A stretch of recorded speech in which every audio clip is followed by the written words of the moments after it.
பிரதமர் நரேந்திர மோடி போட்டியிடும் வாரணாசி தொகுதியில் உள்ள காசி விஸ்வநாதன் கோயில் பகுதியில் தமிழர்கள் ஏராளமானோர் வசித்து வருகிறார்கள். வாரணாசியில் உள்ள குட்டி தமிழ்நாடு என்று அழைக்கப்படும் அந்த பகுதியிலிருந்து கள நிலவரங்களை தருகிறார் நமது செய்தியாளர் ரகுவரன். அங்கு குட்டி தமிழ்நாடு என்று சொல்லப்படக்கூடிய அந்த பகுதி எவ்வாறு இருக்கிறது?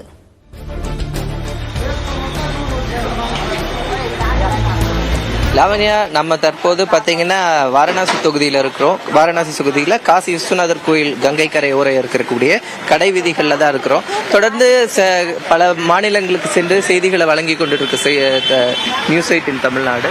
அந்த நிலையில் இப்போ பார்த்தீங்கன்னா இந்த இடத்துல கௌடல்யா அப்படின்னு சொல்லக்கூடிய இந்த இடத்துல பார்த்தீங்கன்னா நீங்கள் பார்க்கலாம் லாவண்யா. இப்போ ஒரு கடையில் அந்த கடையோட அட்ரஸ் வரைக்கும் பார்த்தீங்கன்னா முழுசும் தமிழில் தான் எழுதியிருப்பாங்க.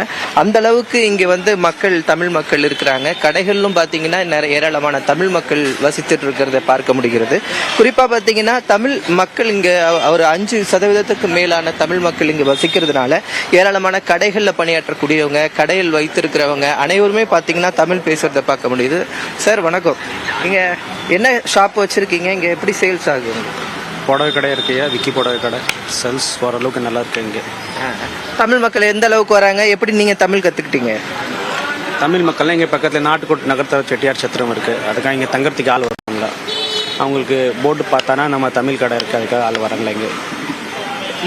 நீங்கள் எப்படி தமிழ் கற்றுக்கிட்டீங்க? அவங்கெல்லாம் வர ஆள் தான் எனக்கு கற்றுக் கொடுத்துட்டாங்களா ஐயா? இல்லை, நீங்கள் கடை பேர் ஃபுல்லாகவே தமிழ் எழுதிக்கிறதுக்கு என்ன அந்த அளவுக்கு ஃபுல்லாக தமிழ் மக்கள் அவ்வளோ மக்கள் வராங்களா? ஆமாம், ஆள் இங்கே நிறைய வராங்களா. டெய்லி வந்து ஒரு 100-150 பேர் டெய்லி வராங்களா இங்கே. அவங்களுக்கு ஹெல்ப்புக்காக தான் இங்கே தமிழில் போட்டு வச்சுருக்கேன் நான். ஏன்னா இந்த தெரு பேர், ஏரியா பேர் எல்லாமே பார்த்தா தெரியும் அவங்களுக்கு. Okay okay. பார்த்தீங்கன்னா ஒரு கடையோட இருக்கக்கூடிய கடையில் இருக்கிறவங்க அனைவருமே வந்து தமிழ் பேசுறது மக்களை தான் நம்ம இங்கே முழுவதுமாகவே பார்க்க முடிகிறது ராவண்யா. அதனால தான் அதுக்கு வந்து நம்ம வந்து குட்டி தமிழ்நாடுன்னு இதை கூப்பிடலாம். அந்த அளவுக்கு மக்கள் இருக்கிறத நம்ம பார்க்க முடிகிறது. கள தகவல்களுக்கு நன்றி ரகுவரன்.